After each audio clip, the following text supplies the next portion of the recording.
Los alumnos, muy buenas tardes, ¿qué tal? Bueno, el día de hoy estamos en comunicación para poder desarrollar un tema que es muy interesante, que es la fisiopatología de la insuficiencia cardíaca. Aquí que, gracias por la comunicación, Axel. Gracias, siempre estamos coordinando y me parece muy bien. Bueno, voy a empezar a ver, compartir esto.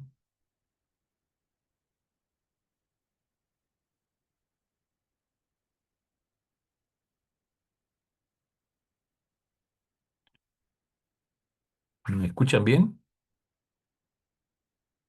Sí, doctor, ¿Me se le escucha escuchan? bien. Ya,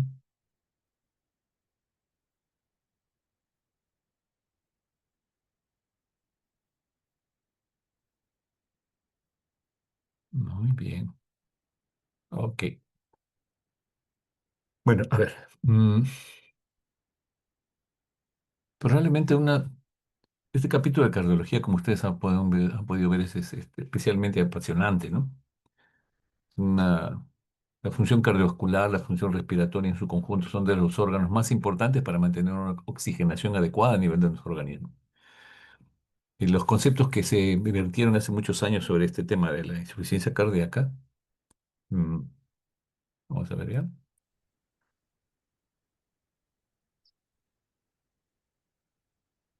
la insuficiencia cardíaca.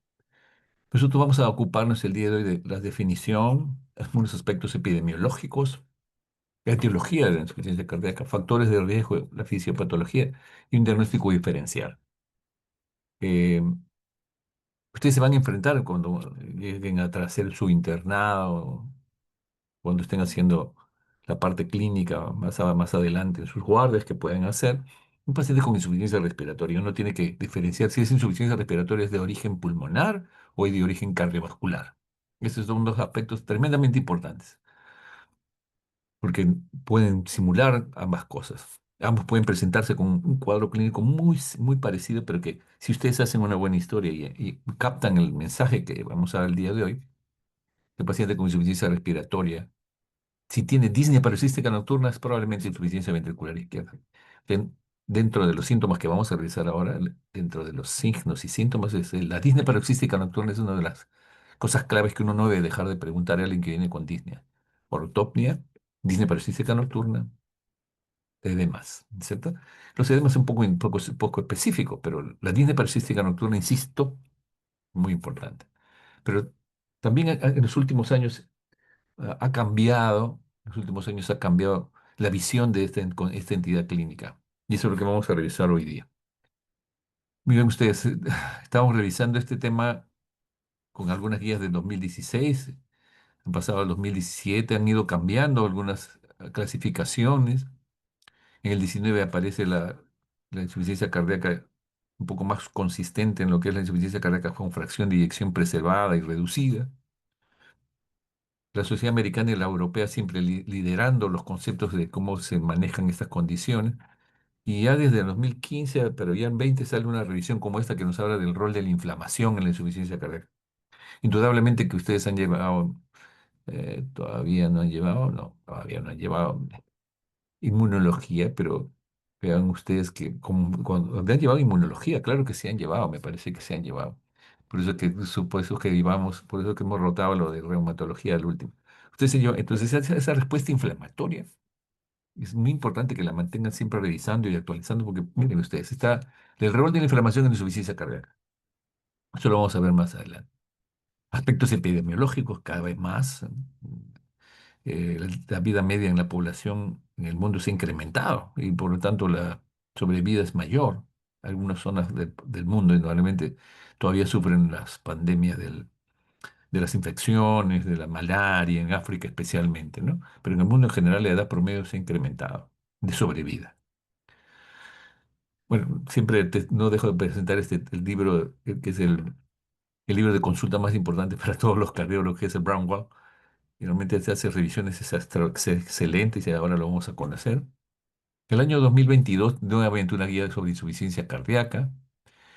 Y ya el 23, realmente cada vez más artículos sobre la relación entre el nivel celular, por ejemplo, la salud de la mitocondria cardíaca el remodelamiento estructural de miocardio en las enfermedades metabólicas, el envejecimiento, en la misma insuficiencia cardíaca. O sea, de lo que antes consideramos que habían tres o cuatro causas importantes de insuficiencia cardíaca, ya nos hablan de problemas metabólicos y intracelulares en la enfermedad cardíaca, como el envejecimiento y los problemas metabólicos, como la diabetes. De igual manera aquí, mecanismos moleculares y terapéuticos en la disfunción endotelial. Entonces, no solamente hay una respuesta inflamatoria, sino también una lesión endotelial generada por una serie de factores que son los que vamos a revisar el día de hoy. ¿Verdad? El 2023 sale esto focalizado, guías para el diagnóstico y tratamiento de insuficiencia cardíaca crónica y aguda, ¿no? De la Sociedad Europea, en la Asociación de Falla Cardíaca. Y bueno, y revisando, encuentro esta revisión reciente, dice, enfoque de la insuficiencia cardíaca de fracción de eyección, insuficiencia cardíaca con fracción de eyección preservada, ¿dónde nos encontramos? Entonces vamos a revisar algo rápidamente esto, pero ya ha cambiado la concepción de esto. Y por consiguiente, eh, vamos a puntualizar algunos aspectos fisiopatológicos que van a permitir un manejo mucho más racional de lo que es la insuficiencia cardíaca, que todavía hay controversia sobre la definición, todavía hay controversia sobre el seguimiento que hay que hacer y especialmente cuáles son los marcadores que me van a permitir diferenciar en quiénes usar más diuréticos, más algunos de los cuatro fantásticos que vamos a revisar ahora. Indudablemente que esta gráfica nos habla es acerca del tratamiento que se está usando ahora cuando hay alteración en la remodelación estructural, alteraciones hemodinámicas, alteración de la inflamación microvascular, la obesidad, el estrés, los problemas cardiometabólicos por insuficiencia cardíaca, o la excesiva liberación de catecolaminas, es decir, la disfunción autonómica que genera esta insuficiencia cardíaca y que puede dar manifestaciones importantes. Bueno, acá tenemos a la presencia de don bajo Eugene Bromwell, que esto se lo presentaba porque el agua es el exceso de agua, en la insuficiencia cardíaca al final de cuentas es el exceso de agua en el corazón. Entonces, yo creo que hemos tratado de relevar esto y la imagen del maestro es importante, ¿no? Bien. Entonces vamos a ver, definamos falla cardíaca, clásicamente así se definía, es un síndrome clínico en el cual el corazón afectado reduce el gasto cardíaco, aumenta las presiones de llenado, se acompaña de una sobreactividad neurohormonal, especialmente las catecolaminas, anormalidades moleculares también, y que produce un deterioro progresivo del corazón, fibrosis, apoptosis, y que llevan una alta mortalidad. Esta es una definición, pero que no es, vamos, es una definición conceptual, pero que trata de aclararnos un poco más esta situación, pero definitivamente no todos están de acuerdo, porque faltarían algunos aspectos eh, para poderlo incluir. Ya. Y lo más importante que es gasto cardíaco reducido, presiones en el nivel de las cavidades cardíacas incrementado, actividad neurohormonal y que lleva a la fibrosis y apoptosis, ¿no? Con un deterioro. Es un síndrome clínico que resulta de cualquier deterioro estructural o funcional del llenado ventricular o de la eyección de sangre. Cuando hablamos de insuficiencia cardíaca, también en los últimos años se habla de insuficiencia cardíaca con falla cardíaca con fracción de eyección disminuida, con síntomas, falla cardíaca con fracción de eyección levemente reducida, con síntomas, y falla cardíaca con fracción de eyección preservada. Y probablemente aquí es donde esté la mayor cantidad todavía de preguntas, porque indudablemente lo ideal sería podamos detectar un paciente que tiene síntomas de insuficiencia cardíaca sin deterioro de la fracción de eyección y podamos modificar los factores que están llevando a ese, que van a poderlo llevar a una fracción de eyección disminuida. Justamente conversaba con el doctor Parione y el doctor Reyes, que son de la doctora Patricia Ríos también, que tienen un programa de insuficiencia cardíaca, la unidad de falla cardíaca en el Real Aliati, y nos hablaban que han ido cada vez atendiendo más pacientes y luego vamos a comentar eso también. Ojalá que podamos ver este videito para, cuando hablamos de fracción de eyección reducida o incrementada, a ver, creo que aquí vemos esto en videito. A ver, ¿ven ustedes el video? ¿Ven No, ustedes doctor, se ve el...? el APT todavía.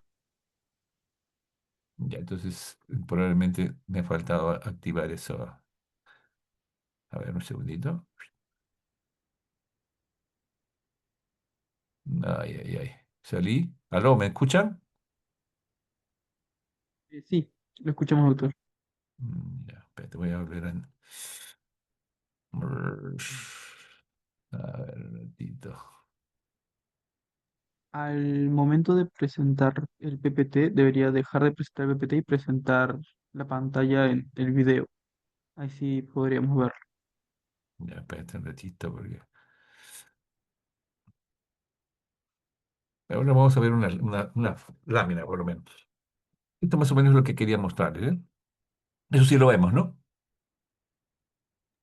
No, dejo de compartir ahorita y vemos su cámara. A ver, a ver.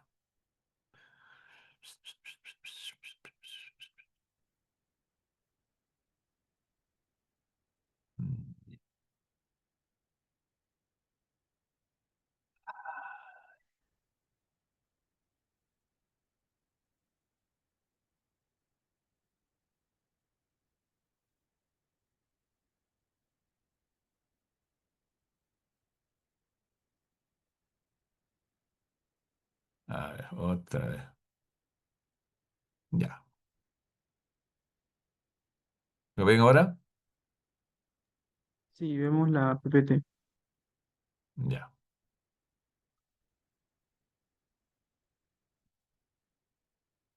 Listo. Entonces, sigamos.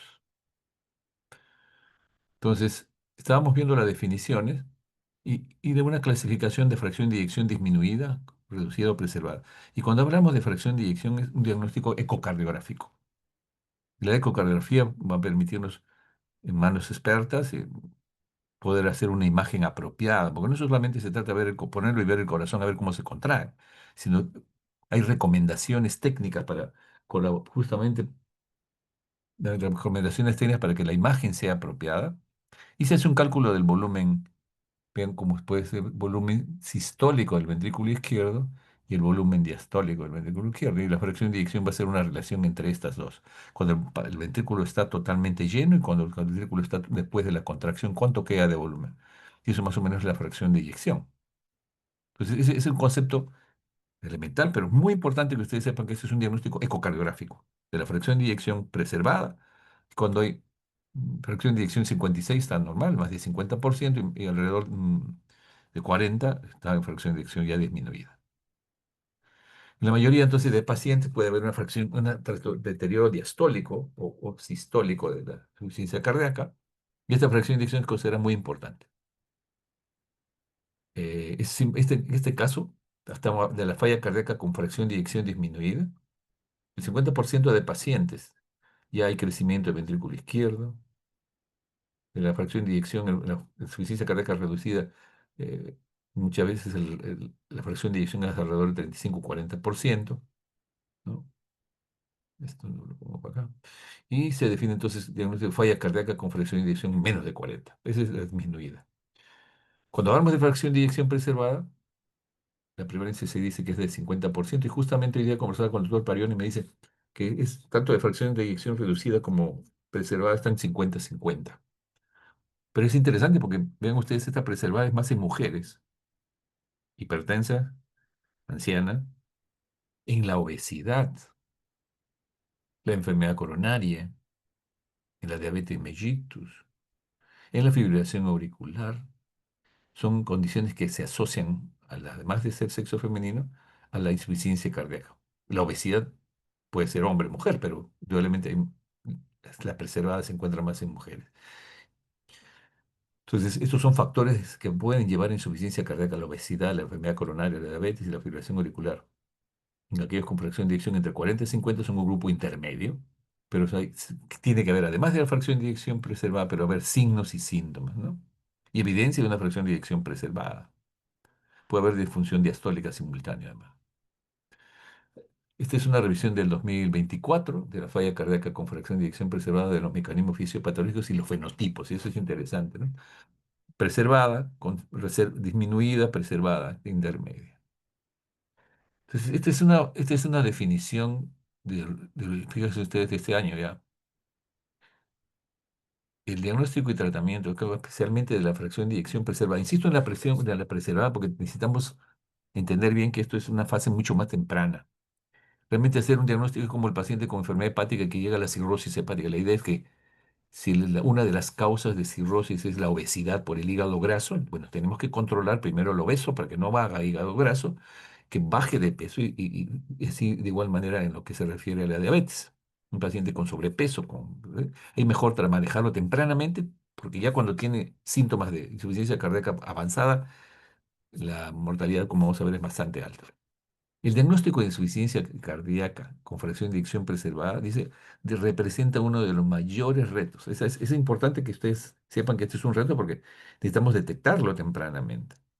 Ustedes están revisando hipertensión, especialmente problemas cardiovasculares. Bueno, a todo hipertenso hay que hacerle su ecocardiografía para ver, a todo hipertenso hay que hacerle una ecocardiografía. Escuchen lo que digo, porque vamos a poder detectar si hay algunos signos ya de insuficiencia cardíaca con fracción de... ¿Qué tipo de insuficiencia cardíaca estamos manejando? Debido a su creciente prevalencia, o sea, cada vez hay más pacientes con la edad, bueno, la edad promedio de la población, que habíamos dicho, se ha incrementado, la obesidad en muchas poblaciones se ha incrementado, entonces los riesgos de la diabetes se han incrementado, por lo tanto, la prevalencia se ha definido como epidémica.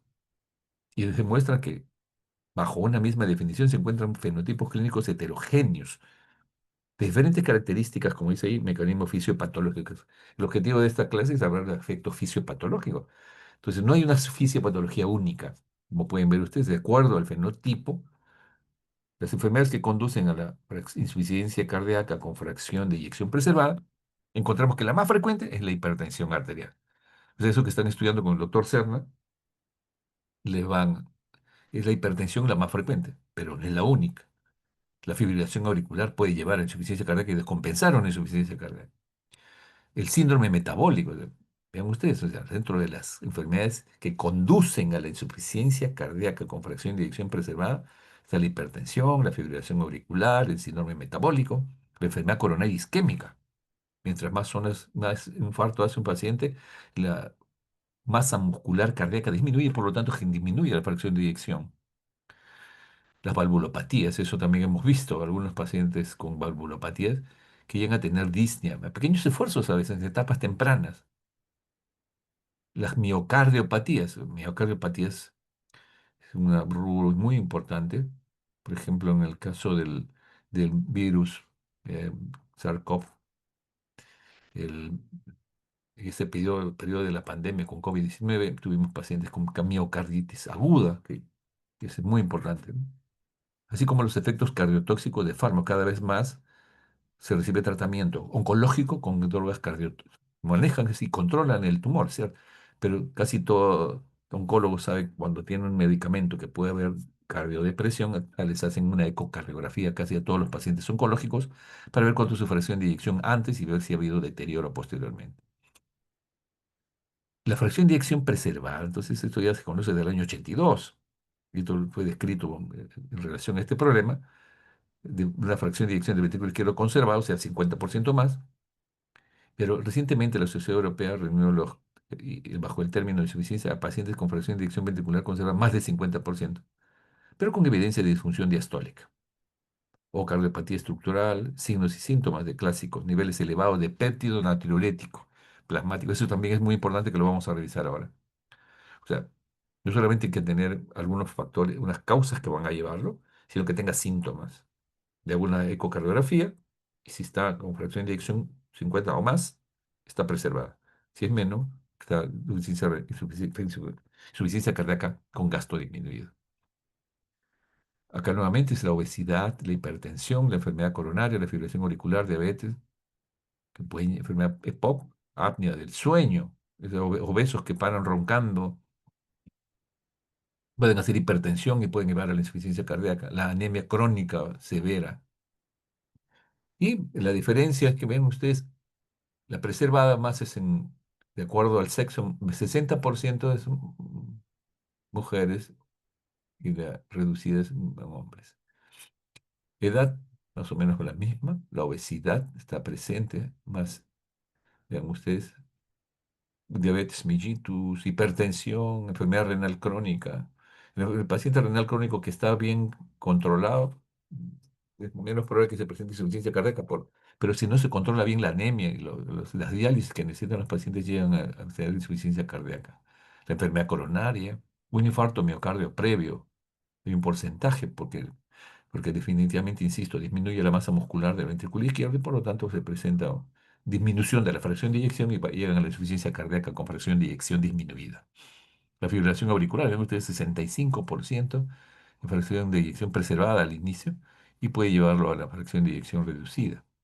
Arritmias disritmias ventriculares, la hospitalización por insuficiencia cardíaca se incrementa y las terapias que disminuyen la mortalidad fundamentalmente están para las tapas de fracción de eyección reducida, pero cada vez más ya se conocen qué medicamentos podrían mejorar esta condición.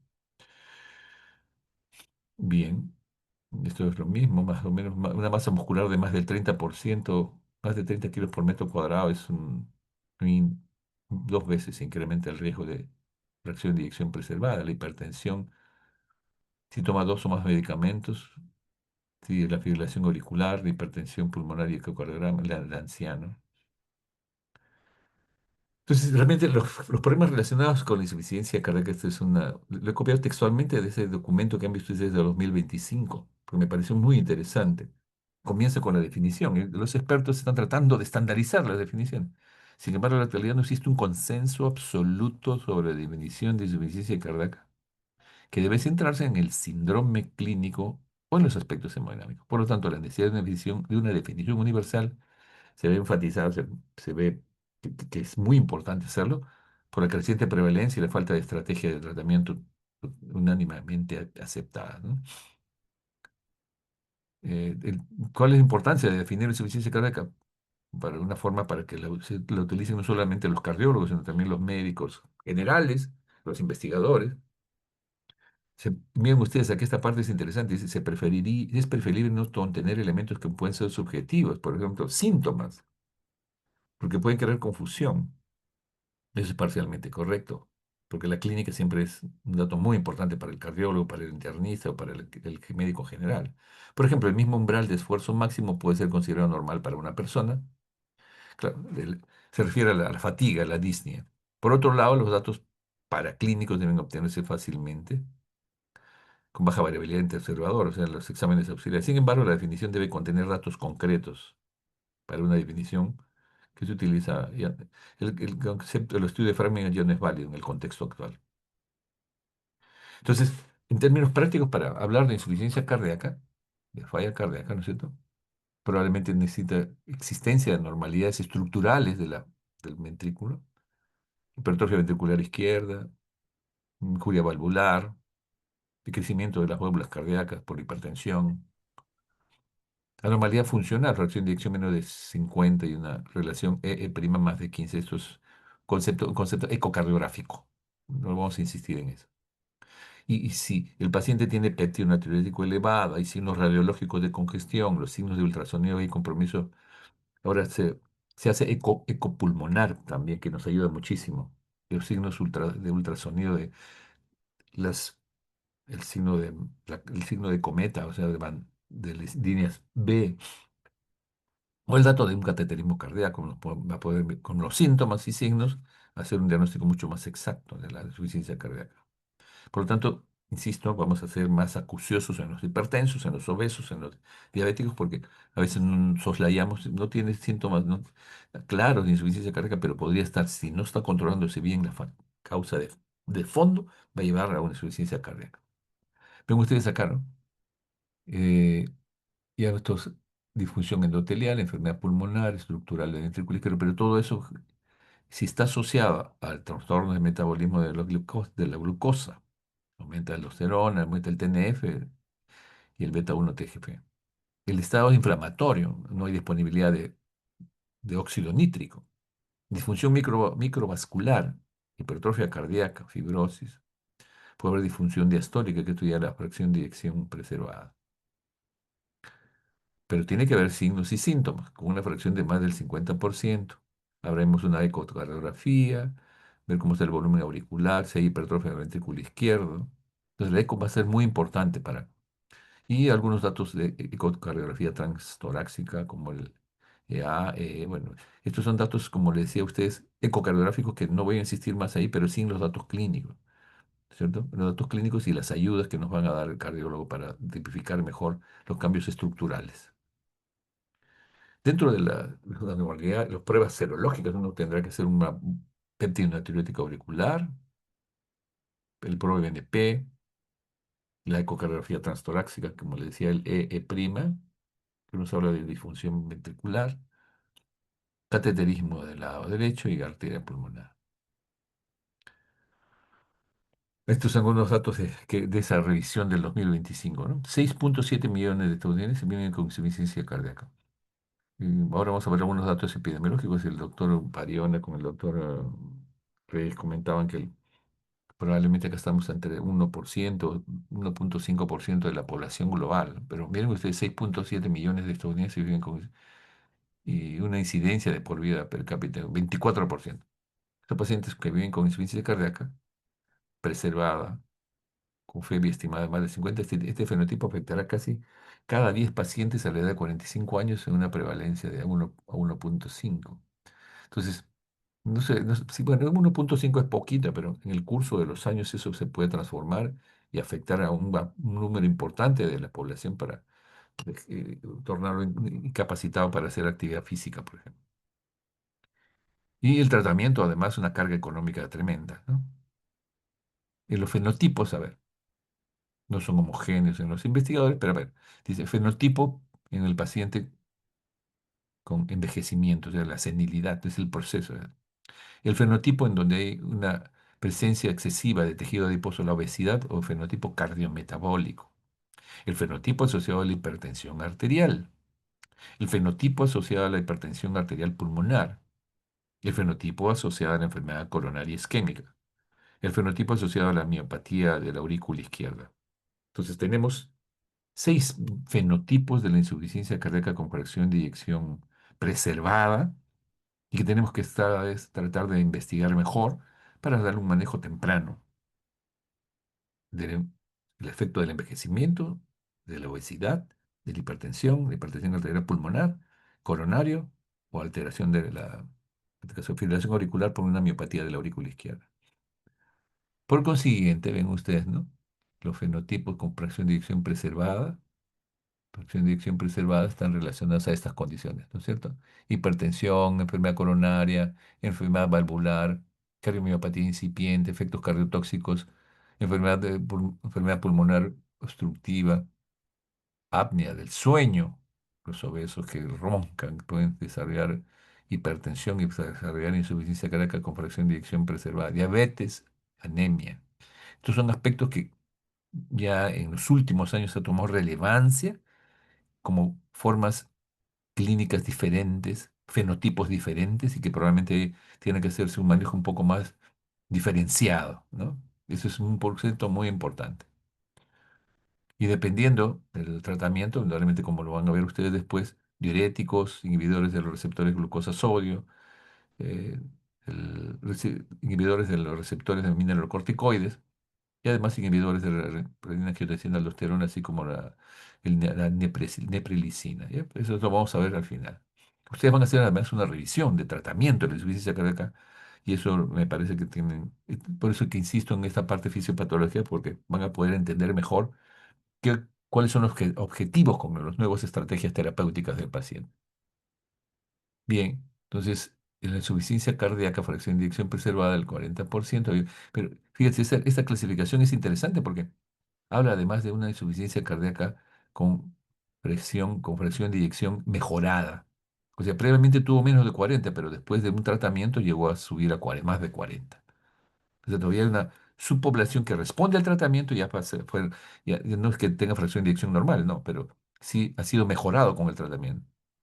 Fracción de eyección levemente reducida, de 41 a 49, porque más de 50 normal, menos de 40 reducida, pero entre 41 y 40 levemente reducida. Y fracción de eyección preservada, más de 50. Evidencia espontánea de incremento de las presiones de llenado, péptido natriurético elevado. mediciones hemodinámicas invasivas, no invasivas anormales también. Entonces, uno podría decir, bueno, entonces no es solamente fracción de eyección reducida y preservada, sino si la está reducida, hay un grupo que mejora, fracción de eyección mejorada o fracción de eyección levemente reducida, ¿no? Entonces, son conceptos que, como pueden ustedes ver, generan aparentemente algo de confusión, pero simplemente son estadios de lo mismo, uno que fue manejado y el otro que es levemente reducido. El envejecimiento, la hipertensión, disfunción diastólica, hipertensión pulmonar, todo lleva a dependiendo si tiene uno, cero a una patología de estas, un punto, uno de estos, o 2 a 5 puntos, moderada probabilidad, y 6 a 9 alta probabilidad de diagnosticar falla cardíaca con fracción de eyección preservada cuando se suman. De 0 a 1 punto, un punto, un punto, un punto, un punto, 3 de la fibrilación y 2 la obesidad. Es al H2, un score usado para evaluar el riesgo de fracción de eyección preservada en pacientes que tienen, vean ustedes, envejecimiento, ¿viste? Los viejitos, más de 65 años, eh, mejor no les cuento, hipertensión arterial, disfunción diastólica, hipertensión pulmonar un punto. Entonces, cuando yo les pregunte, el score H2PFE está relacionado a qué patología.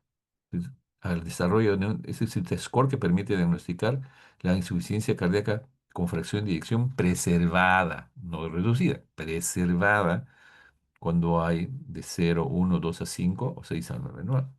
Entonces, es un score H2PFPEF que permite hacer una evaluación de cuál es el riesgo, ¿cierto? ¿Cuál es el riesgo de alta probabilidad, moderada probabilidad o baja probabilidad de insuficiencia cardíaca con fracción de eyección preservada? Sigamos aspectos epidemiológicos, ¿eh? Esta ahora espero que esté claro que hay cambios estructurales en el músculo cardíaco que llevan a desarrollar estas formas clínicas de insuficiencia cardíaca. Dice, el riesgo se desarrolla falla cardíaca, por ejemplo, en el caso de Estados Unidos, a los más de 40 años es el 20%. Yo veía algunos informes del doctor Gargurevich del año 2013 y que después se han corroborado con los datos que tenía el doctor Pariona. Aproximadamente la prevalencia, o sea, los que recién inician y los que están viviendo con insuficiencia cardíaca es alrededor de 20% más o menos. En Estados Unidos se diagnostican 650.000 casos nuevos de insuficiencia cardíaca. La incidencia aumenta con la edad.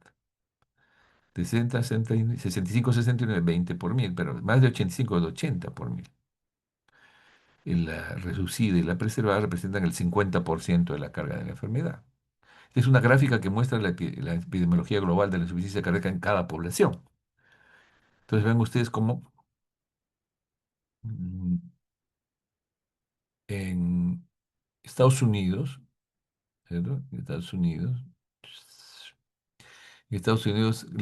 Canadá y Estados Unidos están entre 1.5 a 1.9%. Canadá igual, 1.5 más o menos. En Sudamérica, Brasil, 1%, que más o menos, según me decía el doctor Parione, es más o menos lo mismo nosotros en la prevalencia. En Australia, 1 o 2%.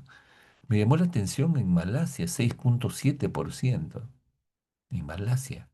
El tipo de dieta, mucha sal, no conozco la situación epidemiológica de Malasia, pero vean ustedes, casi todos están alrededor de 1, 1.5, 1.5, cerca a 2 máximo. Y acá también en el caso de Europa, me llamó la atención España 2.1%, Suecia, ¿no? Francia 2.2%. Acá Corea 1.5%, Japón 1, 1.3, 0.12, India, Malasia. Y en este reporte del 2020 de epidemiología, lo he remarcado, ¿no? Hoy, debido al crecimiento y envejecimiento de la población, el número total de pacientes con falla cardíaca continúa incrementándose. Y así eso va a suceder en los siguientes años. Entonces, hay que prepararse a diagnosticar esta condición clínica.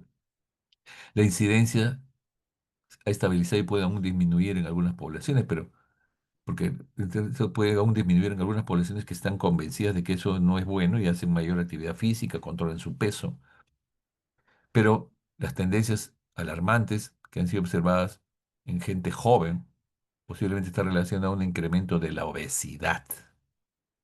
Y acá dice, similarmente, la evidencia sugiere que el número de pacientes con falla cardíaca puede estar incrementándose, especialmente en los países de ingresos ingresos, de bajos ingresos, en los países de bajos ingresos. En nuestro país es intermedio, pero probablemente en este momento se ha frenado la obesidad, pero había como, como es de México, que una tendencia, muy bien, hace unos 5 años atrás, hemos tenido pacientes de 180 kilos, de nunca hemos tenido esos 200 kilos, 220 kilos, tuvimos que comprar grúa para poder movilizar al paciente en UCI.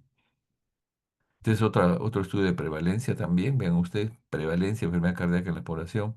1,12, Estados Unidos 2,4, Canadá 3,6, Alemania 4, vean ustedes, ¿no?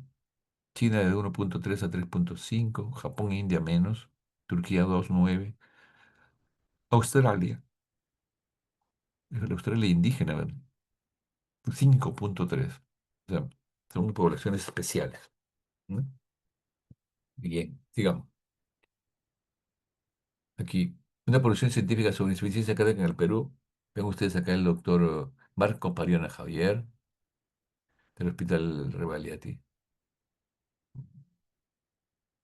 Hospital Revaliati, Departamento de Medicina Interna, Hospital Almenara. Publican datos en relación a que entre 2000 y 2020 el número de publicaciones de insuficiencia cardíaca no se había incrementado. También que el mayor número de documentos fueron artículos sobre insuficiencia cardíaca. Eso es bueno porque no teníamos datos de esta situación. El doctor Gargurevich hace necesidades insatisfechas sobre insuficiencia cardíaca. Menciona que 60 millones de personas padecen a nivel mundial y el 50% de diagnosticados morirán en los siguientes 3 a 5 años. El 30% hospitalizados de 60 a 90 días, habiendo salido de alta, siendo la insuficiencia cardíaca la primera causa de hospitalizaciones en mayores de 65 años. Y en Perú los datos son escasos. La cifra estimada que es de 300.000 pacientes que ocasiona un gasto de 900 millones de soles a los sistemas de salud y el 82% se relaciona a pérdidas de la productividad también. Entonces aquí hay algunos datos interesantes de este trabajo del profesor Gargurevich. El profesor Parione publicó en la revista de Medicina Experimental un estudio epidemiológico. Encontró que la edad media era 74 años, el 55 varones y el 30% había tenido... Ya, estoy trabajando, sí, no te preocupes. El metaanálisis Burden encontrando que la edad media es 74 años. La historia natural de la falla cardíaca. Entonces, pero sobre este punto, en el Perú carecemos de data consistente en esta última revisión. Registros oficiales para visualizar la insuficiencia cardíaca es un problema de salud. Pocas unidades de falla cardíaca a nivel nacional. Según he conversado con el doctor Reyes, me dice que en el Revaliati y en el Hospital Loaiza sí tienen unidades de manejo de falla cardíaca, que les indican diurético y los pacientes vienen para colocarse sus diuréticos en el hospital, para no hospitalizarlos. Parte incorporar la telemedicina, ausencia de un protocolo nacional en falla cardíaca, aunque ya hay un protocolo que se está implementando en los dos hospitales nacionales. Implementación de petitorios institucionales que contemplen fármacos. Me dice el doctor que ya hace varios años en el hospital los pacientes con insuficiencia cardíaca reciben medicamentos nuevos que se están usando en la insuficiencia cardíaca, pero que en los pacientes con insuficiencia cardíaca con fracción de eyección preservada siempre hay cierta resistencia, pero esa es la tendencia es ir incrementando la facilidad del acceso al tratamiento. Déficit de unidades de falla cardíaca avanzada, déficit en la colocación de dispositivos cardíacos. Esos son algunos de los problemas de los análisis epidemiológicos en nuestro país. Esto también lo encontré y lo quise compartir con ustedes. Dice, el Hospital Revelati se alerta sobre mayor prevalencia de insuficiencia cardíaca en hombres. 2.700 en octubre. Dice que por ahora estarán ya 3.500, cerca de 4.000. 3.500 pacientes con insuficiencia cardíaca que es controlado ahí en el hospital, como un consultorio en donde no es necesario hospitalizar. Una prevalencia de insuficiencia cardíaca mayor en hombres, 55% que en mujeres, y ante esta situación las personas de mayores de 40 años deben someterse a chequeos. El especialista informó que la unidad de falla cardíaca del hospital atiende 12 pacientes diariamente a 12 pacientes para prevenir daños de enfermedad en relación a los problemas cardiovasculares, en lo que va del año 2700. Esta es la declaración del profesor Reyes. Pacientes reciben atención integral, multidisciplinario, enfermería, nutrición, terapia física y consejería. Los pacientes que aprenden a prevenir descompensaciones y evitar ingresos a la UCI o en la unidad de emergencia. reportó que reportó que la importancia de mantener una alimentación balanceada, estilo de vida saludable, es muy importante, ¿no? El estrés es uno de los principales factores que contribuyen al desarrollo, incluido infarto de miocardio. Entonces, ¿qué acerca de la parte epidemiológica de la mortalidad? La sobrevida ha mejorado. Así, todos estos estudios han permitido que mejore la sobrevida. La mortalidad absoluta sigue siendo alta. A los 5 años del diagnóstico, 50% pueden fallecer si no reciben tratamiento adecuado. Entonces, esto es la aterosclerosis, la cohorte poblacional de cuatro condados, fue ese estudio que dio esta conclusión. Implantación es el factor único modificable más importante. Más del 25% de los norteamericanos. Nosotros estamos más o menos por ahí. 25% de peruanos son hipertensos también. El tratamiento disminuye el riesgo en este caso, de falla cardíaca en un 50%. La diabetes aumenta el riesgo de falla. El síndrome metabólico, obesidad, etcétera. Más de 20% a los 20 años, más de 40% a los 40 años si está obeso. La enfermedad aterosclerótica también. Aquí hay algunas características de biopsias en el paciente con insuficiencia cardíaca. Hallazgos histológicos. Primero se ve hipertrofia del masa muscular, hipertrofia de los cardiomiocitos. En el A, ¿no es cierto? En el A, que es este.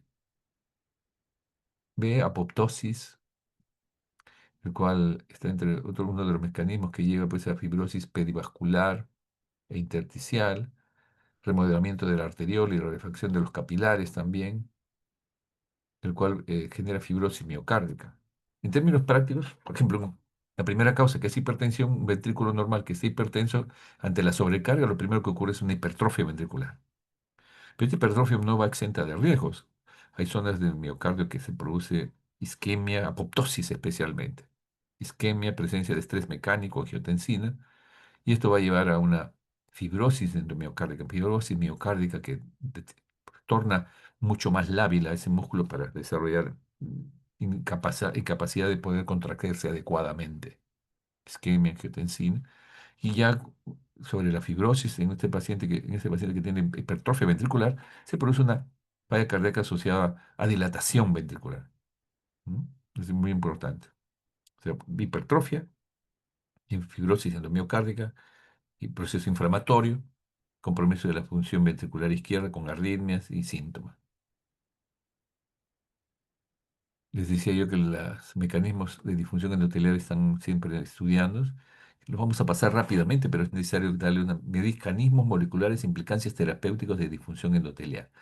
Estos mecanismos que van a generar la transformación de una hipertrofia ventricular en una miocardiopatía dilatada, independientemente de la causa, están estrechamente relacionadas a la relación de la lesión del endotelio, en los cardiomiocitos. Hay disfunción endotelial y puede llevarlo a la falla cardíaca. Una serie de respuestas, disminución del óxido nítrico, como ven ustedes acá, radicales libres de oxígeno que no son manejados adecuadamente, activación del nuclear factor kappa beta también, porque les decía yo que la información está muy metida aquí, y de tal manera que aumenta la hipertrofia, aumenta la dilatación, etcétera. Y de otro lado, al final de cuentas, podría haber cierto grado de disminución en la capacidad de respuesta al ejercicio, daño miocárdico y fibrosis. Esto ya los habíamos comentado, el metabolismo alterado, envejecimiento, proteínas y sobrecarga de calcio contribuyen a la disfunción mitocondrial cardíaca. Nuevamente, ¿no? A este nivel es donde se han hecho los últimos estudios para poder trabajar y entender lo que significa una fracción insuficiencia cardíaca con comparación de eyección preservada, ¿no? La inflamación, glicocálix, que es la capa del endotelio que se mantiene, que permite una fluidez apropiada de la sangre. La obesidad y sus sustancias lipotóxicas, la lipotoxicidad de las sustancias que libera el tejido graso y que generan más inflamación, radicales libres de oxígeno. Se asocia este problema de hipertrofia y fibrosis a hipoxia, el factor inductor de la hipoxia, otras, una serie de elementos que van a desencadenar una respuesta inflamatoria y lesión de la mitocondria, ¿no? Me gusta decir interesante esto, ¿no? A nivel a nivel del envejecimiento, del adulto, del estrés a nivel perinatal, se pueden producir alteraciones de la mitocondria. ¿Sí? ¿No? Ven ustedes la mitocondria, pero que cuando ya ocurre el envejecimiento, hay una disminución en la génesis de las mitocondrias nuevas y que van a poder generar trastornos en la capacidad contráctil del músculo cardíaco. Una gráfica para que vean ustedes todos los aspectos. No, la intención no es que ustedes graben todo esto, pero sí que conozcan que a nivel mitocondrial, a nivel celular, a nivel de las mioorganelas, de la fibra muscular cardíaca, es donde está todo el proceso inflamatorio y que se activa cuando hay un factor de riesgo como los factores que estamos mencionando. Difusión mitocondrial, matriz extracelular, la carnita transferasa, una serie de aspectos que vean ustedes el nivel de donde se ha estado trabajando para poder entender lo que estamos viendo ahora como insuficiencia cardíaca con fracción de eyección preservada. Hipertrofia, fibrosis, glicólisis, anaplerosis, oxígeno, remodelamiento que compromete el aporte energético y las demandas de esta fibra miocárdica. Y por consiguiente se han estado probando algunos medicamentos, el resveratrol, el metformina, la tia- tiazolidinenones, tiazolidinediones, empaglifosina también, el amipretine, eh, el sildenafilo, vean ustedes, la rapamicina, el vericiguat y el espermidina. Son problemas que en esta respuesta inflamatoria han tratado de ver cuál es útil en el proceso inflamatorio generado por todos aquellos aspectos que están asociados al deterioro de la función cardíaca. Una larga lista también de enfermedades está asociada a la enfermedad coronaria y hipertensión, como las cardiopatías dilatadas. Se habla ya de una cardiopatía diabética, acromegalia, obesidad, hipertiroidismo, cardiopatía por alcohol, cardiopatía por cocaína. Estas son causas de insuficiencia cardíaca que a veces no investigamos adecuadamente, siendo nuestro país un centro de consumo, de producción de cocaína. No pensamos en un paciente joven que viene con crisis hipertensiva o que tiene con insuficiencia cardíaca que puede estar ingiriendo los niveles de cocaína como están o de alcohol. Entonces, la neoplasia probablemente sí sea más evidente, pero no diagnosticamos, a pesar de los problemas de que mucha gente consume cocaína, no hacemos diagnóstico de cardiomiopatía por cocaína o insuficiencia respiratoria siquiera por esos sustancias. El Takotsubo, que la vamos a conversar en un momento, amiloidosis, sarcoidosis, cardiopatía por sobrecarga el periparto, enfermedades del giro conectivo también asociadas, ¿no? Y la miocarditis virales, Chagas, VIH. Son miocarditis que pueden llevar a la falla cardíaca aguda. Hemos tenido una niña de bueno, adolescente de 15 para 16 años que hizo una infección por parainfluenza. Y yo con síntomas de insuficiencia cardíaca, rabdomiolisis severa, shock cardiogénico y inclusive ingresó a la circulación extracorpórea ECMO. Que fue un caso dramático, porque era además hija de un enfermero y una enfermera de la UCI, imagínense usted. Enfermedad isquémica coronaria, daños tóxicos, hemos dicho ya, la medicación, especialmente los antracíclicos, ¿no? En relación a las características del paciente con fracción de eyección reducida, ven ustedes, que hemos mencionado también, casi son todas las mismas causas de la fracción de eyección preservada, pero en una fase más avanzada. Y las causas de muerte de estos pacientes con insuficiencia cardíaca reducida fundamentalmente son el 70% por la enfermedad cardiovascular, enfermedad cerebrovascular, y acá el 44%, enfermedad cerebrovascular.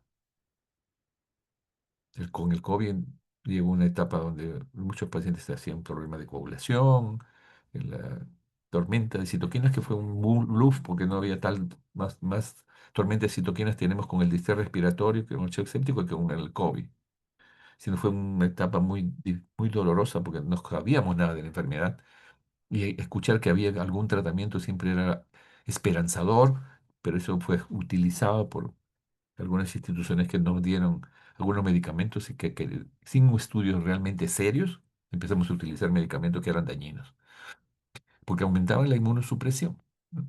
Entonces también acá estamos, ¿no? El paciente que enfermedad parenquimal por el virus, compromiso, aumento de la actividad simpática, podría llevar a arritmias y falla cardíaca, miocarditis por el mismo virus, isquemia por el mismo virus. Entonces, ahora sí, con esta visión aparentemente fisiopatológica de aquellos factores que van a llevar a la insuficiencia cardíaca, ¿qué síntomas y signos voy a encontrar? hemos conversado con grupos que estamos conmigo, que es bueno hacer una línea de vida del paciente. ¿Cuándo nació, dónde fue su parto, cómo es su actividad física en el colegio, primaria, secundaria?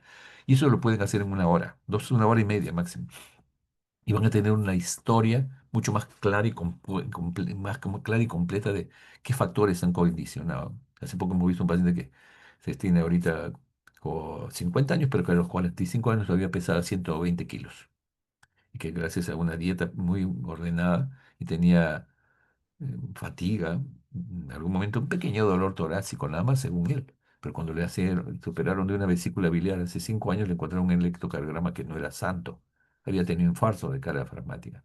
Entonces, a veces pequeños dolores no le damos importancia, pero si hay factores de riesgo hay que ser muy suspicaz, muy insistente en los estudios para detectar si hay, con una ecocardiografía y las pruebas que vamos a conversar ahora, para diagnosticar una insuficiencia cardíaca preservada o no preservada, la fracción de eyección preservada o reducida. De la parte clínica, realmente vamos a hacer rápido, ¿ya? De edad, factores de riesgo, profesión, cardiopatía conocida. Si ingiere alcohol, los alcohólicos pueden tener una cardiopatía alcohólica, así como pueden hacer manifestaciones neurológicas,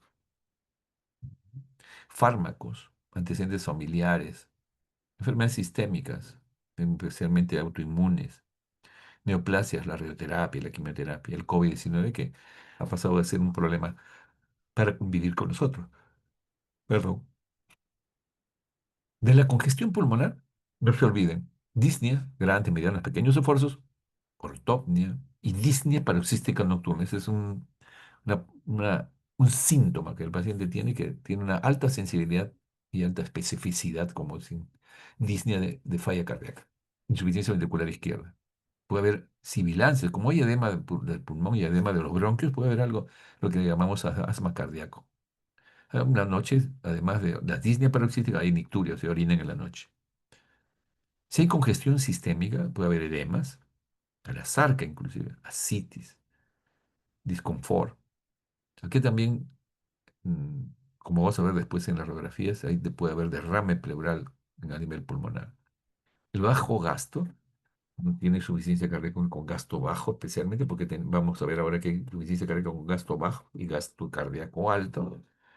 El paciente puede tener astenia, fatigabilidad, cansancio, directos grados de deterioro cognitivo, bradipsiquia, caquexia, baja de peso, disminución. Debido a la respuesta inflamatoria puede bajar de peso. Y otros síntomas que hablan de una insuficiencia cardíaca severa como la vendopnia, si tiene enfermedad coronaria de fondo, una angina de pecho, palpitaciones o síncope. El tema de la vendopnia siempre es un concepto que hará unos 5 años lo escuché, no lo tenía muy claro, sinceramente. Pero la vendopnia es un signo clínico que existe. A ver, miren, escuchen, ¿eh? Consiste en la falta de aire que experimenta el paciente tras la flexión anterior del tronco durante los primeros 30 segundos de mantener dicha postura. O sea, se flexiona el tronco hacia adelante, 30 segundos, y se describe clásicamente como la presencia de disnea al atarse los cordones de los zapatos, por ejemplo, ¿no? Eso es interesante. El paciente que tenía 120 kilos cuando estaba gordito no podía matarse los zapatos. Y probablemente uno dice, es la obesidad, es la barriga, no le deja agarrarse los sábados, pero nadie le hace una ecocardiografía y poder diagnosticar si tiene insuficiencia cardíaca con fracción de eyección preservada o reducida. La vendopnia, bueno, como pueden ver ahí, asociada a ortopnia, a disnea paroxística nocturna, a, en este caso, distensión abdominal y oliguria, ¿no? Habla de una mortalidad mucho mayor cuando hay vendopnia. ¿Mm? Listo.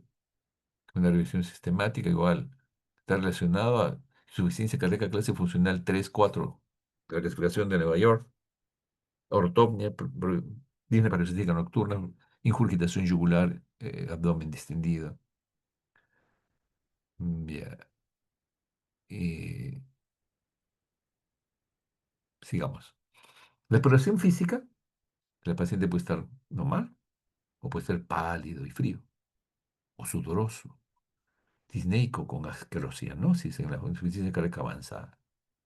Puede tener una respiración exchange stop, o sea, hiperventila por momentos y después hace apnea prolongada, después vuelve.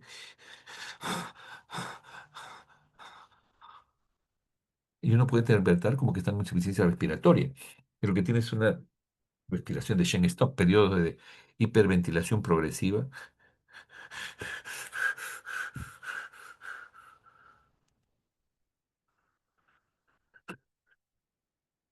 Siempre observen al paciente. La presión arterial como está. Solamente la presión arterial es normal, pero si está hipotenso, 90 sistólica o menos, con signos de hipoperfusión, probablemente está en shock cardiogénico.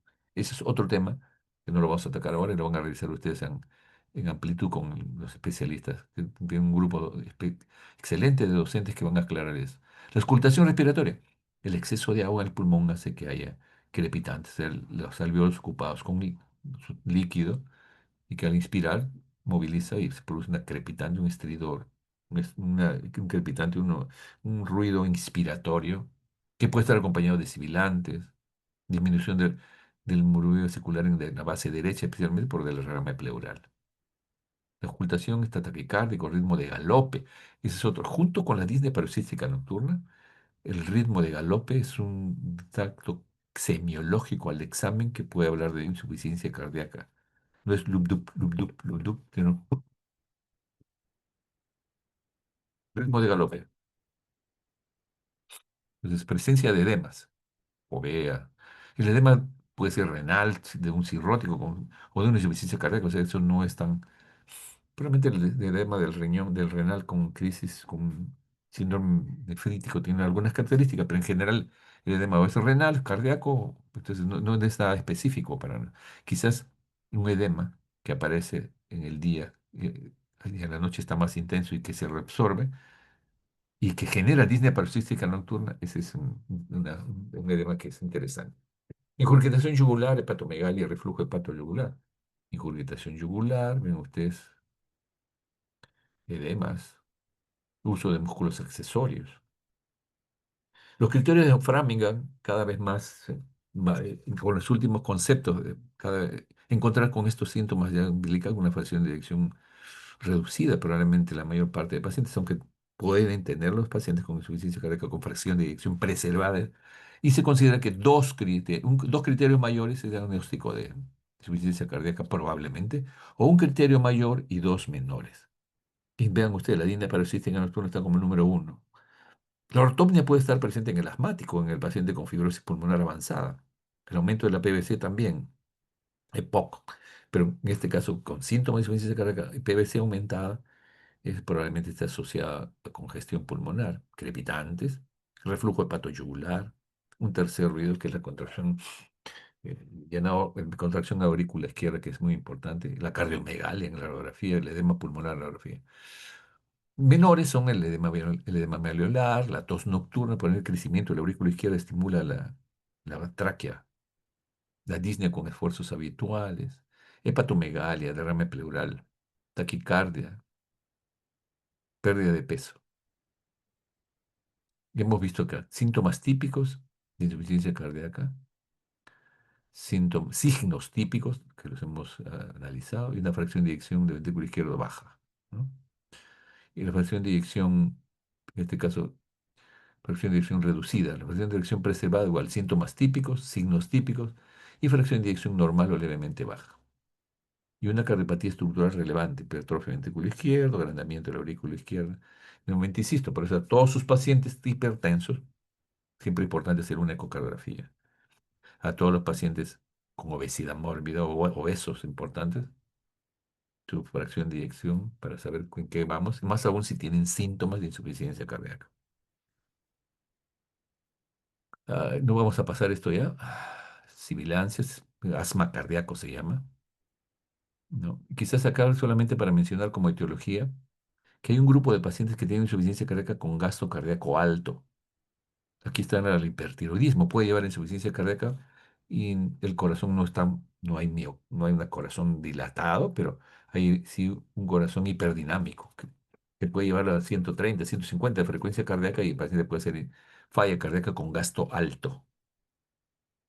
Ven ustedes la sepsis, puede falla cardíaca con gasto alto, cuando hay depresión miocárdica por la sepsis. Una anemia severa de larga duración puede llevar a insuficiencia cardíaca. El embarazo, una fístula arteriovenosas, las fístulas arteriovenosas igual. Y dentro de las nutricionales, no puedo dejar de mencionar la deficiencia de tiamina. La tiamina es una vitamina muy importante para las bombas de sodio, potasio, ATPase en general. Y muchas veces son ricos presentes en las carnes, vegetales, pero muchas veces no le damos la importancia que esto tiene. Se ha visto que pacientes con insuficiencia cardíaca, con diuréticos, con el manejo convencional, le dan tiamina y mejora la fracción de eyección. No solamente en aquel paciente que tiene intoxicación alcohólica, que es alcohólico crónico, que es una indicación de administrar tiamina porque no almacenan, no comen bien y por lo tanto pueden hacer una insuficiencia cardíaca por deficiencia de tiamina, ¿cierto? Que es el beriberi seco o el beriberi húmedo. El beriberi seco es la neuropatía y el beriberi húmedo es el paciente que hace insuficiencia cardíaca con edemas importantes, porque también puede generar shock. Si un paciente tiene una insuficiencia cardíaca más o menos compensada, con fracción de eyección preservada o reducida, ¿qué factores pueden desencadenar una insuficiencia cardíaca aguda? Una arritmia, un ataque, una fibrilación auricular. Una crisis hipertensiva puede dar edema pulmonar, una anemia severa, el hipertiroidismo que habíamos conversado, infecciones, el paciente hace taquicardia, fiebre, etcétera, lo descompensa, tromboembolismo pulmonar, un síndrome coronario agudo, el que no esté ingiriendo sus medicamentos o interacciones farmacológicas como los antiarrítmicos, los corticoides, etcétera. En conclusión, las causas más frecuentes de insuficiencia cardíaca, si bien es cierto, hemos mencionado algunas metábolas, es la enfermedad coronaria, la hipertensión arterial, donde uno ve cardiomegalia y fundamentalmente el paciente puede tener fracción de eyección preservada o reducida.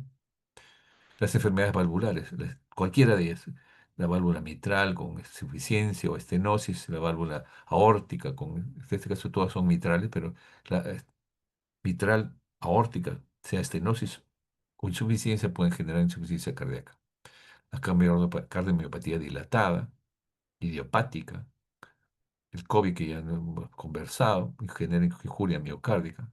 Y dentro de la evaluación, indudablemente hay pacientes que tienen alto riesgo sin cambios estructurales. O sea, si tiene una serie de patologías, hipertenso, obeso, diabético, pero puede no tener síntomas.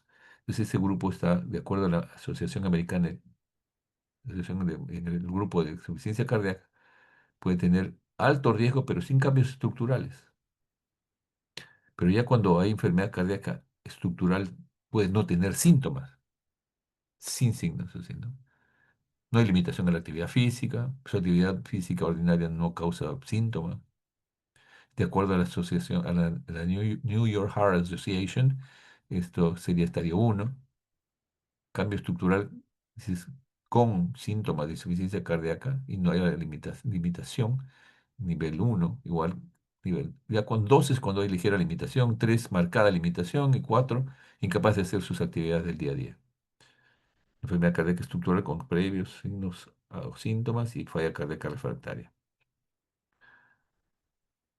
Hemos visto los criterios diagnósticos, que no vamos a insistir más, la historia, el examen físico, disnea, frecuencia cardíaca incrementada, ingurgitación yugular, puede haber crepitantes, ¿cierto?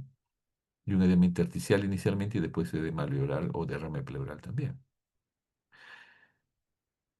Dentro de los síntomas clínicos, vean ustedes, la sensibilidad y especificidad de ellos es variable, pero algunos tienen más sensibilidad de lo que hemos comentado y otros tienen más especificidad. Vamos avanzando. Cuando un paciente viene con síntomas de insuficiencia cardíaca puede predominar, puede venir caliente y seco. O sea, está con síntomas, caliente y seco, su gasto cardíaco está preservado, no están con edemas, pero puede ser que venga caliente y húmedo. O sea, vean ustedes, acá puede haber ortopnia, en este caso la presión venosa central aumentada, crepitantes, ritmo de galope, ¿no? Pero cuando tenemos ya frío, seco, frío y húmedo, puede haber disminución de la presión de pulso, o sea, la diferencia entre sístole y diástole, porque hay una gran descarga adrenérgica y la diástole se incrementa, extremidades frías e hipotensión. Cuando el paciente está frío y seco, está hipotenso, y acá cuando está frío y húmedo, o sea, este es un verdadero shock cardiogénico, que está hipotenso, presión arterial sistólica -90 y con edema pulmonar.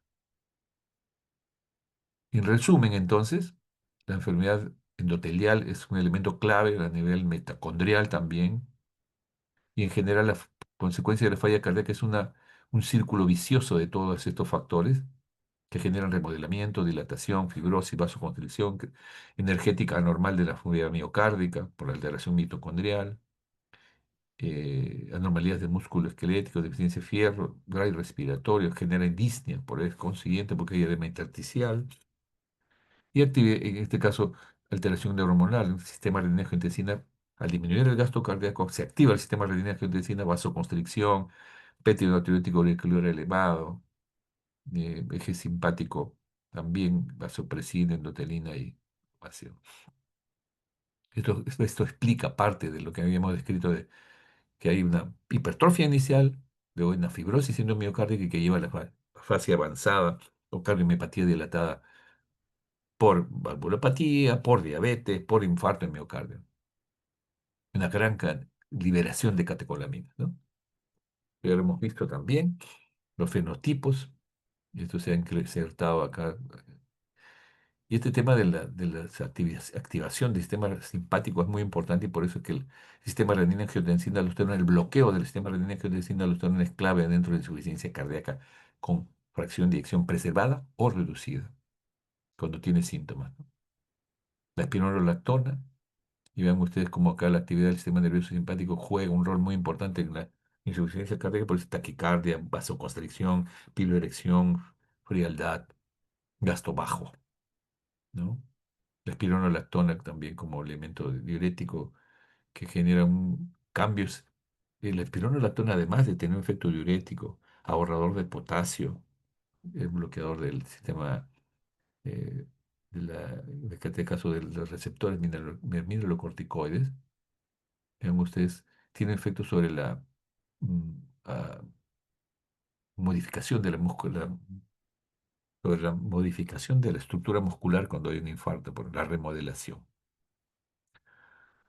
¿Qué pruebas, además de la clínica, de radiografía, qué pruebas pido? Vean ustedes la cantidad de factores asociados a la inflamación, estrés oxidativo en pacientes con falla cardíaca.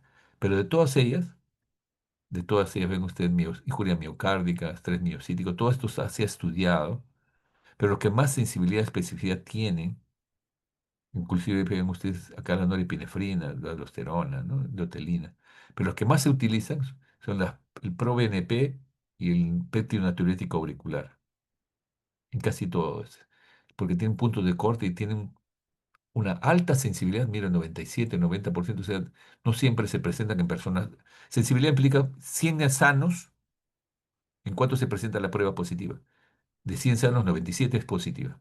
Y la especificidad perdón, de 100 enfermos, ¿en cuánto se presenta? En 100 pacientes con insuficiencia cardíaca, ¿en cuánto se presenta la prueba positiva? De 100 enfermos, la sensibilidad, acá el 97% tiene prueba positiva, 87, 80, vean ustedes, ¿no? Especialmente estos 6 de acá. Y la especificidad de esta relación de 100 sanos, ¿cuántos no tienen esta prueba? También de 100 sanos, 76, o sea, es una alta sensibilidad y especificidad del ProBNP para ayudarnos al diagnóstico de insuficiencia cardíaca. Sigamos, este es el péptido natriurético auricular en su degradación, que ocurre a nivel celular también. Existen otros biomarcadores que también en esta revisión del año 2023 nos hayan llamado la atención. El péptido natriurético auricular, de acuerdo a los niveles de esto, cuando es negativo menos de 100 o ProBNP menos de 300, improbable que tenga falla cardíaca. Pero, o sea, además del cuadro clínico y la historia, estamos hablando, ¿no? Siempre asociado al cuadro clínico. Si el BNP está entre 100 a 400, ProBNP, de acuerdo a la edad, es una zona gris, necesitamos más estudios, eco, como pulmonar, radiografía de tórax, un ecovexus también, que es una prueba especial. Pero este es más de 500 o ProBNP más de 400, más de 900 medios. Esto es, vean ustedes, más de estos valores porque con la edad se incrementa. Es probable la insuficiencia cardíaca.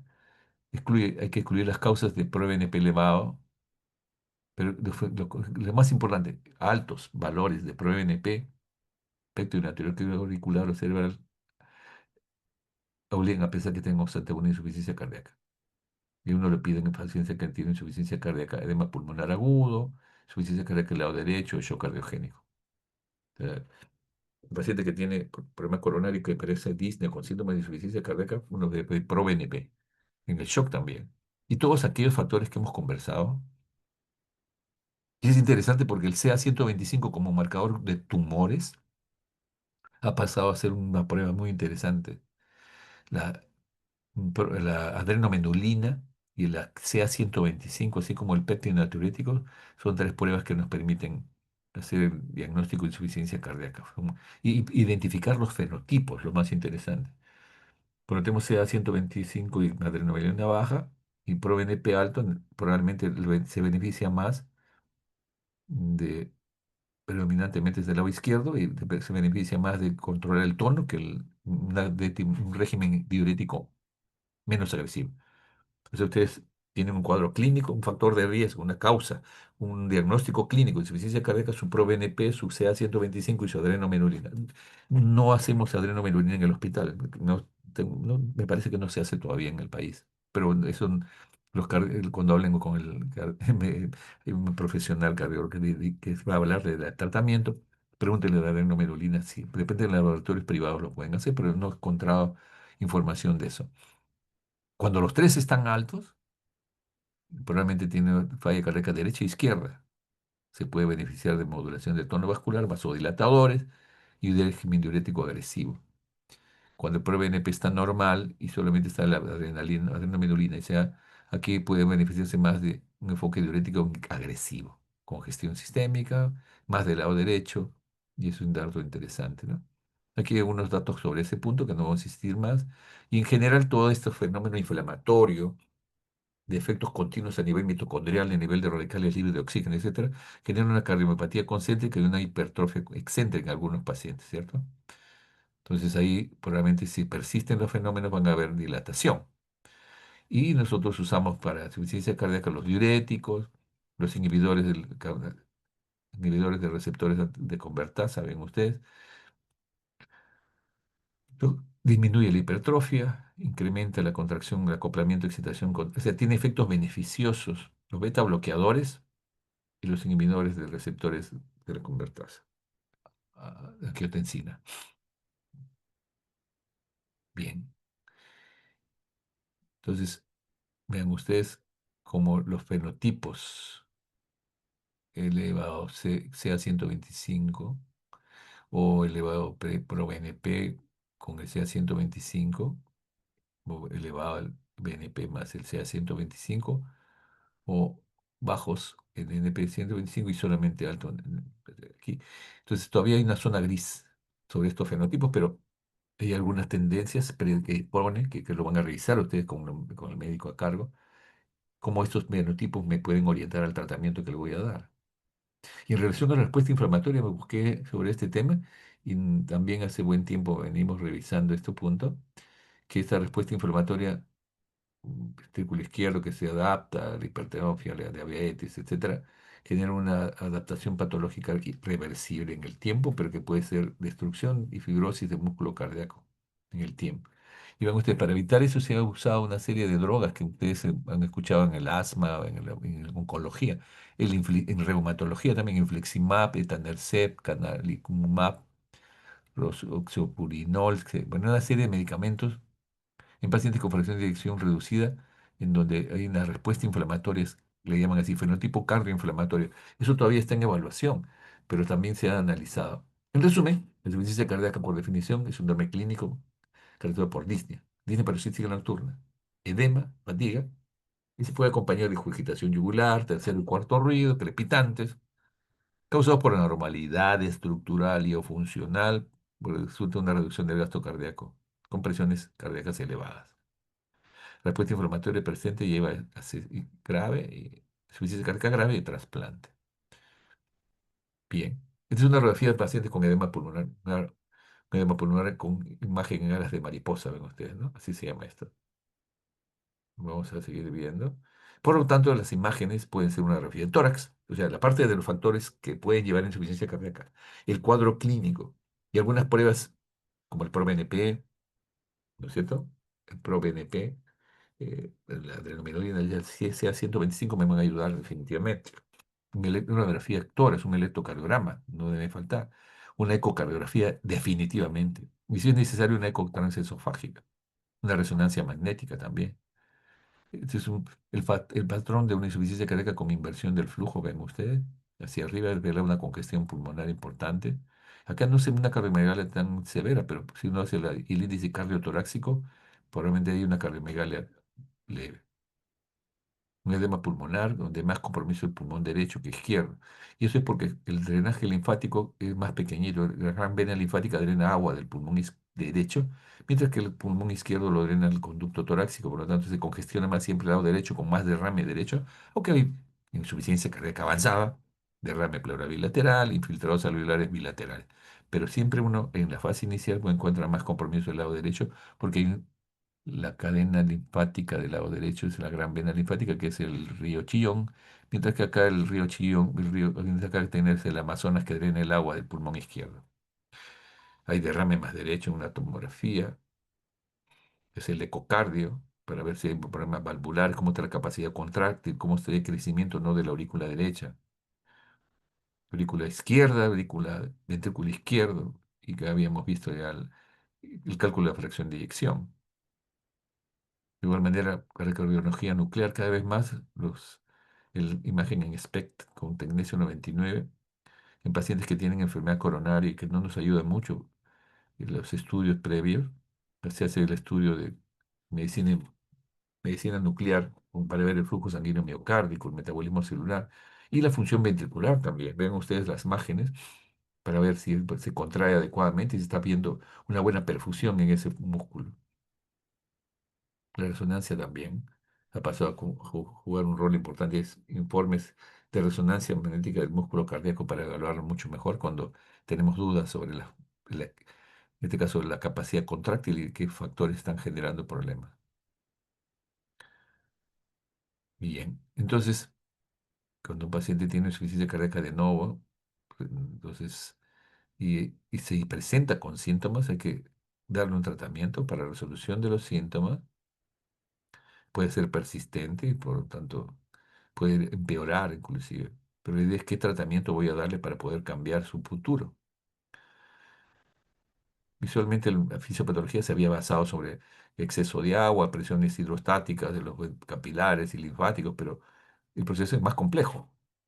Habla también de las lesiones a nivel del glicocálice, de la respuesta inflamatoria. Entonces, yo creo que esa clasificación inicial de fracción de eyección reducida, medianamente reducida o preservada. Y vean ustedes, cuando se trata, cada una de ellas va a originar dos o tres tipos de fracción de eyección, pero que en resumen es reducida o preservada y de acuerdo a su respuesta van a su clasificarse de acuerdo a la fracción de eyección, pero nuevamente menos de 40 reducida, 50 o más, más de 50 preservada. Y esto lo hemos visto, se ha infiltrado parte de mi presentación aquí. El diagnóstico diferencial del edema pulmonar, ese siempre me gusta esta parte. El paciente debe tener en la insuficiencia cardíaca, puede haber derrame interstisural, infusión pleural, ven ustedes. Puede haber cefalización de los vasos, o sea, usualmente los vasos se ven iliobasal hacia abajo por la gravedad. Cuando toman una placa de tórax, que haya eh, cefalización de la vasculatura pulmonar implica que hay cierto grado de congestión. Puede haber líneas B de Kerle, que son líneas horizontales que hablan de atelectasia laminares horizontales. Y el índice cardiotorácico de la aurícula, la parte más prominente, al punto medio, y del punto medio hacia la punta del corazón, en centímetros, y comparando con toda el incremento de la relación cardiotorácica nos habla de cardiomegalia. Y vean ustedes, ¿no? Patrón alveolar tipo alas de mariposa, un patrón fundamentalmente acá más intersticial, ¿no? Parece bien esmerilado, en líneas, ah, como que hay un patrón fundamentalmente más intersticial. El edema pulmonar en una manifestación de un hipertiroidismo en una mujer avanzada. No se olvide, el hipertiroidismo puede generar falla cardíaca con gasto alto, pero el tratamiento es controlar la tiroides, indudablemente. Acá está, ¿no? De edema pulmonar en una paciente con hipertiroidismo y que le da tratamiento y sonografía al momento del alta, al séptimo día, diuréticos, controlar con las hormonas tiroideas con tapazol y o disminución de la síntesis de hormonas y veo ahí, a la semana ven ustedes. Acá también un edema pulmonar, ¿cierto? Aquí edema, un paciente con EPOC, como tiene patología pulmonar, probablemente los infiltrados no son tan ordenados, pero vean ustedes, un paciente con EPOC puede hacer edema pulmonar, una insuficiencia mitral. Paciente que en el postoperatorio les pasan exceso de fluidos, si es ancianito con insuficiencia cardíaca, o sin insuficiencia cardíaca, un exceso de fluidos le puede generar edema pulmonar postoperatorio y simplemente es una disfunción ventricular por exceso de fluido.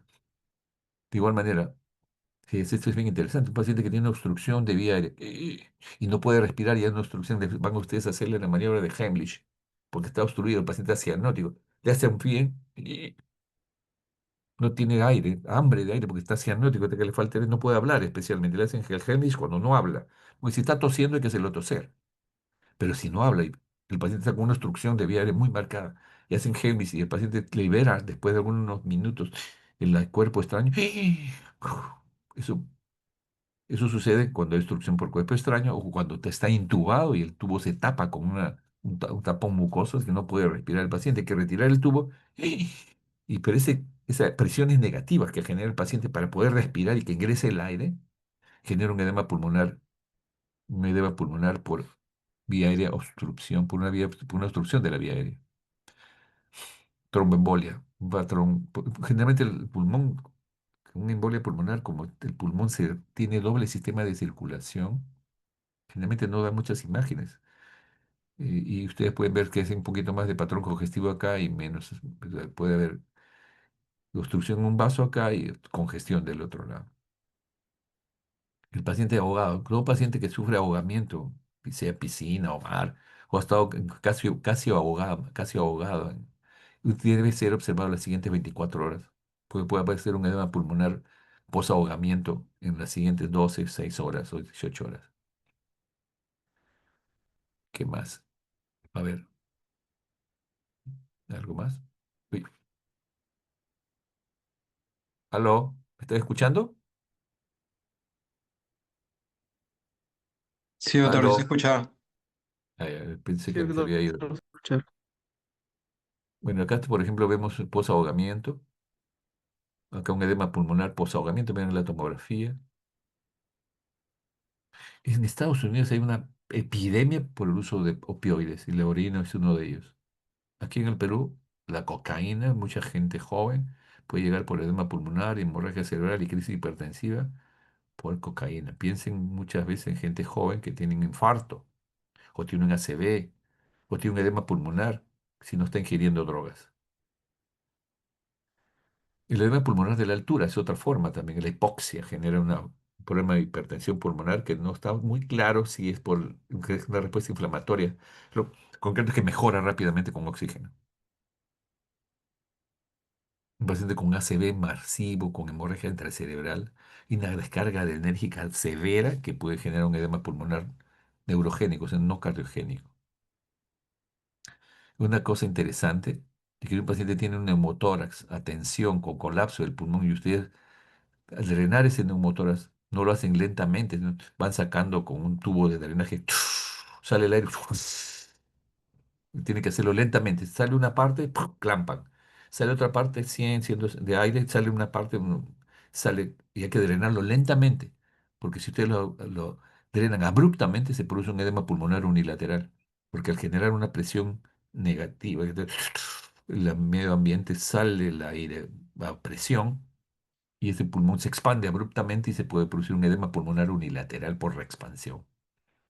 En resumen, pues entonces, mis queridos amigos, colegas, futuros colegas, el diagnóstico de insuficiencia cardíaca merita una buena historia clínica. Cuando ustedes sospechan esa condición, una radiografía de tórax, un electrocardiograma donde van a encontrar si es que es coronario, si es hipertenso, una ecocardiografía, los marcadores como el ProBNP, el CA 125 y hacer un tratamiento farmacológico y seguimiento. En aquellos casos que tienen dificultades, una tomografía o resonancia, eso generalmente coordinado con el cardiólogo. La hipertensión no controlada puede llevar en el 11% de insuficiencia cardíaca, síndrome coronario agudo, arritmias, impairamiento de la función renal, infección respiratoria, no adherencia a los medicamentos, no adherencia a las dietas, le gusta la sal, le pone, y otros un 13%. Entonces son factores que pueden llevar a descompensación y esa insuficiencia cardíaca de alto riesgo, si que era asintomática, se torna asintomática y puede llegar a ser refractaria. Ven ustedes la probabilidad de empeorar más de 45 años, ¿no? El tratamiento, eso lo van a ver pero me gusta esta parte también.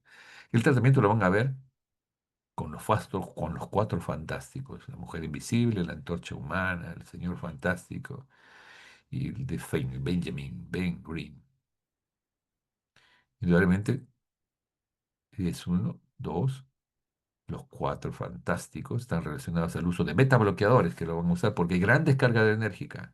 El uso de inhibidor de los receptores de glucosa y sodio, que está demostrado que a nivel de la bomba de sodio y potasio, especialmente la bomba glucosa-sodio, va a mejorar el pronóstico de la insuficiencia cardíaca y eso lo van a revisar en la parte terapéutica. Y los inhibidores del sistema renina-angiotensina, así como en la neprilecina, eso va a ser un dato importante que es un nuevo medicamento que inhibe el sistema renina-angiotensina de la aldosterona y disminuye el bloqueo del metabolismo del pro-BNP y los receptores especialmente la espironolactona y otras similares a la espironolactona, y estos cuatro están cambiando el pronóstico de la insuficiencia cardíaca, tanto la preservada como la moderadamente o la reducida como pronóstico. El inhibidor de la angiotensina neprilicina es un fármaco que se utiliza para la fracción de eyección reducida, combinando un bloqueador de los receptores de angiotensina y un inhibidor de neprilicina para reducir la carga en el corazón y mejorar los síntomas.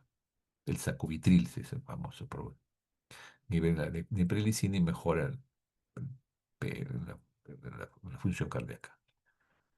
Ya habíamos visto esto. Por consiguiente, entonces, terminamos la presentación diciendo que hay una serie de condiciones que dan remodelamiento estructural como el infarto de miocardio, y alteraciones hemodinámicas como la hipertensión arterial, inflamación microvascular como por ejemplo las drogas, toxinas, drogas, toxinas, tratamientos oncológicos que alteran la microvasculatura, que también se asocian a la disfunción autonómica, hipertensión severa, pacientes con gran descarga adrenérgica, que hay en todos los pacientes con insuficiencia cardíaca. Si no controlamos eso, eso va a llevar a un deterioro desde el punto de vista fisiopatológico.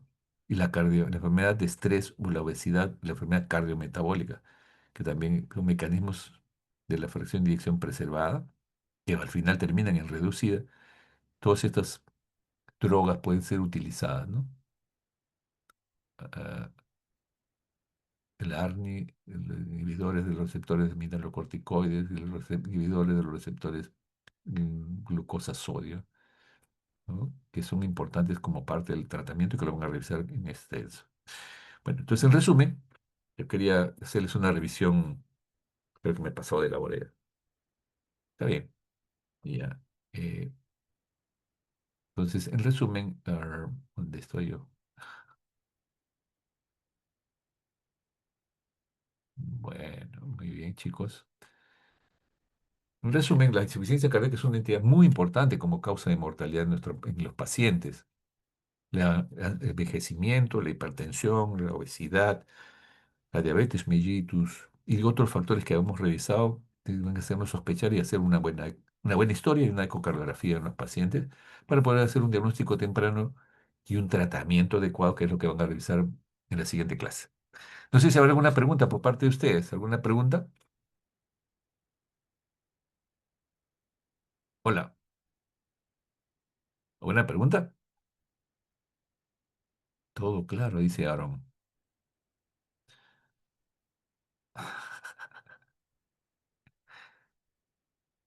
Mandando corazoncitos ahí. Bueno, chicos, vayan a estudiar y esperemos seguirnos viendo en el hospital y cualquier duda tienen mi correo, mi teléfono para podernos comunicar. Esperemos que todo sea, que salgan con mejores conceptos de lo que es toda la patología cardíaca y estoy seguro que en la rotación en nuestro hospital y en cada uno de los hospitales donde hay excelentes profesionales, sáquenle provecho. Pregunten, no se sientan cortos, pregunten, ¿qué de nuevo hay sobre este tema? ¿Qué le debo dar? ¿Qué dosis? Eso la dosis lo van a ver, pero por lo menos que sepan qué medicamentos existen para manejarlo y las dosis ya las van a ir corrigiendo. Al inicio se lo van a aprender de memoria, se van a olvidar después, pero tienen que saber qué existe, qué nuevo medicamento hay, qué dosis hay para cuáles son los efectos colaterales que lo van a discutir ustedes en sus seminarios, en sus mesas redondas. Ha sido un gusto estar con ustedes. Muy buenas tardes. Hasta luego, Axel. Hasta luego, chicos. Gracias, doctor. Muy bien, muy buenas tardes. Hasta luego. Bye bye.